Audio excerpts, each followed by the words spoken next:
حضرت ابو ہریرہ رضی اللہ تعالیٰ عنہ نقل کرتے ہیں کہ آپ صلی اللہ علیہ وآلہ وسلم نے فرمایا کہ دو عورتیں نکلیں، ان کے ساتھ ان کے دو بچے بھی تھے۔ ان میں سے ایک کو بھیڑیے نے اٹھا لیا تو دوسرے بچے کے بارے میں دونوں جھگڑا کرنے لگیں۔ پھر اپنا جھگڑا حضرت داؤد علیہ السلام کے پاس لے کر آئیں۔ آپ نے بری کے لیے فیصلہ فرما دیا۔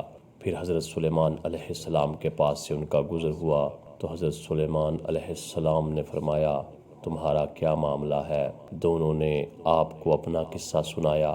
آپ نے فرمایا چھری لاؤ، تمہارے درمیان اس کو آدھا آدھا کر دیتا ہوں۔ چھوٹی نے جب یہ سنا تو عرض کیا کہ کیا آپ اس کو ذبح کریں گے؟